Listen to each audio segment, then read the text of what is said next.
Couch co-op gamers, rejoice! With the recent release of Manic Mechanics and now Ember Knights, there's plenty to cheer about if you love gaming in the same living room as your friends or family. Now, admittedly, I had no idea about Ember Knights when I saw it release on the Switch eShop, and I'm not really one to enjoy roguelike games at the best of times. But I had a few gold points stacked up in my account and I thought I'd give it a try to see if it can convert me to become a fan of the roguelike genre. And spoiler alert, it did.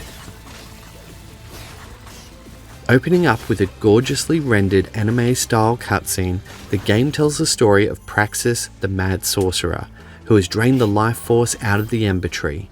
Your character is brought to life by Esper, the Elder who guards the Nexus. Not much is really revealed at the start except the knowledge that you have to venture into the tear in the fabric of space to bring back the Ember Shards and restore the tree, and ultimately bring Praxis to justice. From the outset, the amazing art direction oozes style and charm. The world and the characters are a combination of gorgeously animated pixel art and stylish spell and lighting effects. The inhabitants of the Nexus and the stragglers you meet along the way all have their own unique designs and characteristic charm. It's clear that the artwork and the character design was a labour of love, and that love shines through the game world.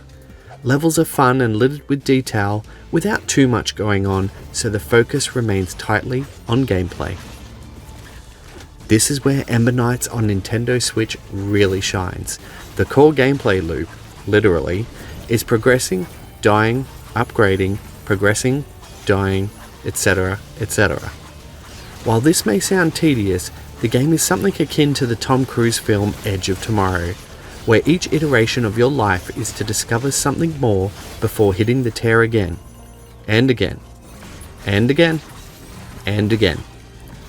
Each dive into the tear can result in unlocking a new item or skill which enters a rotation, making your run easier should the random number gods decide it.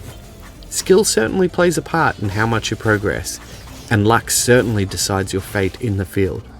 Thankfully, you can sway the gods using the Ember you collect with each run to unlock special abilities like rerolling the skills presented to you on the playthrough, or more basic ones like extra hit points.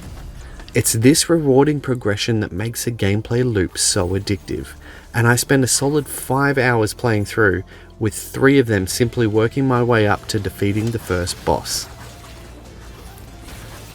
There are mini bosses and encounters throughout each level, and the mini boss skills and abilities are randomized, so the giant mosquito in that first level might be the Sanguine Sucker, or it could be the easier, in my opinion, Gust Mosquito variant.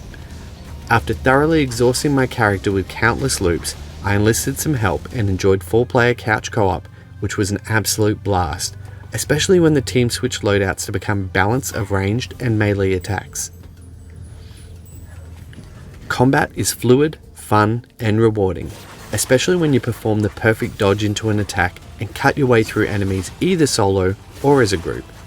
The loop-style gameplay seems to reward you just enough to always leave you wanting more and jumping once more into the tear, hoping to get that perfect mix of gear and skills to finally defeat that boss.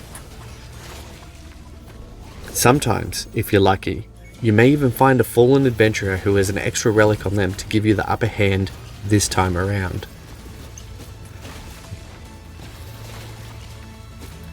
There are a lot of mechanics at play that can alter the outcome of your loop and tip the scales in your favour, but all of those mechanics are worth nothing if you don't sharpen your skills.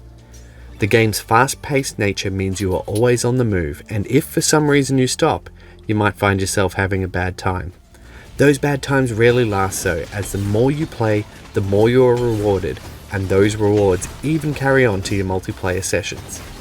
There's only one minor issue, and that is the frame rate sometimes drops in 4-player mode.